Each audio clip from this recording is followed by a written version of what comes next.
Hey Lake Point, Pastor Michael here to get you caught up on the 6th week of our series, King Jesus. A series in which we are journeying together through a book of the Bible called the Gospel of Mark.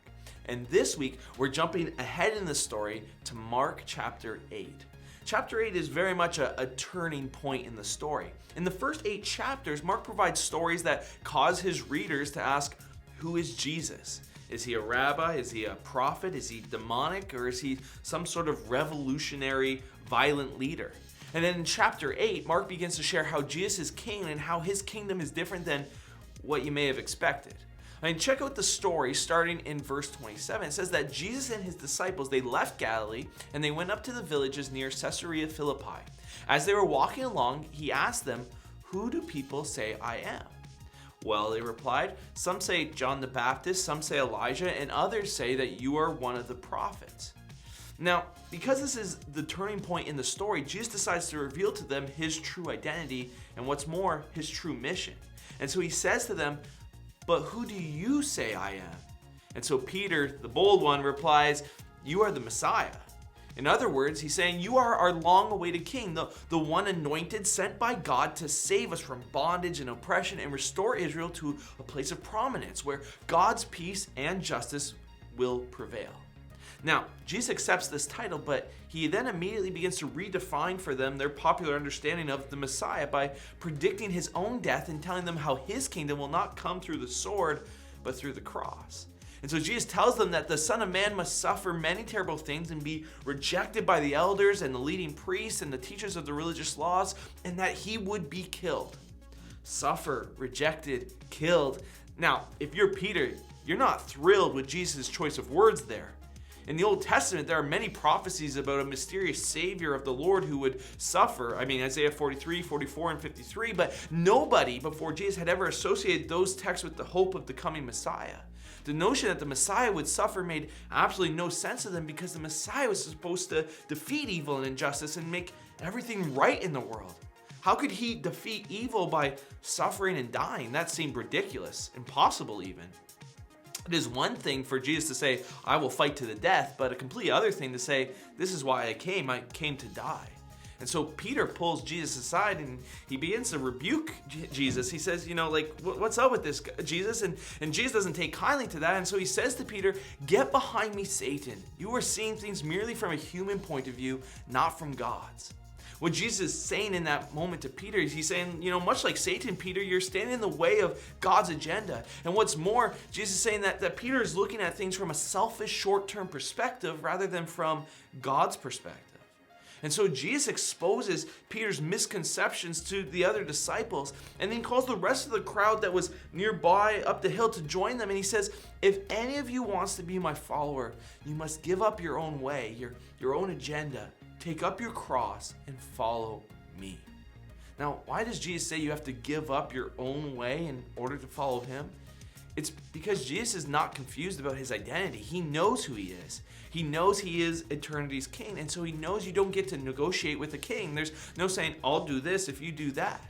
In many ways, taking up your cross means for you to die to self-determination, to die to control of your own life, to die to using Jesus for your own agenda. And from this point on in the story, Jesus will speak frequently of the cross and his upcoming suffering and death and resurrection. It becomes the main theme of the second half of the story because he wants his disciples to fully understand his mission. And since this is the halfway point in the story, God decides to give Jesus and his disciples a sneak peek of what is to come after Jesus' death and crucifixion. I mean, check it out. Mark chapter 9 says that 6 days later, Jesus took Peter, James, and John and led them up a high mountain to be alone. As the men watched, Jesus' appearance was transformed and his clothing became dazzling white, far whiter than any earthly bleach could ever make them. Then Elijah and Moses appeared and began talking with Jesus. Now, Elijah and Moses are the two most famous prophets in the Old Testament. Growing up, Peter and James and John, they would have idolized these guys. And it had been about 800 years since Elijah had completed his earthly ministry and 1,500 years for Moses, yet there they stood, chatting with Jesus. And if you go back to the book of Exodus, we actually read a similar story of when God came down on Mount Sinai in a cloud. The voice of God spoke out of that cloud and everyone was afraid. Moses went up to the top of the mountain and he begged to see God's glory. He said, God, I want to see you in all of your glory. I want to see you in your fullness, in the fullness of your greatness and your beauty. And so God responded and said that, that's not possible. No one can see me and live. He says, but here's what I will do. He says, I will hide you in the cleft of a rock and cover you with my hand until I have passed by. And then I will remove my hand and let you see me from behind. But my face will not be seen. You can read that in Exodus 33. And so Moses wasn't able to see God's glory directly, but even getting near God was enough to make Moses' face shine with the glory of God.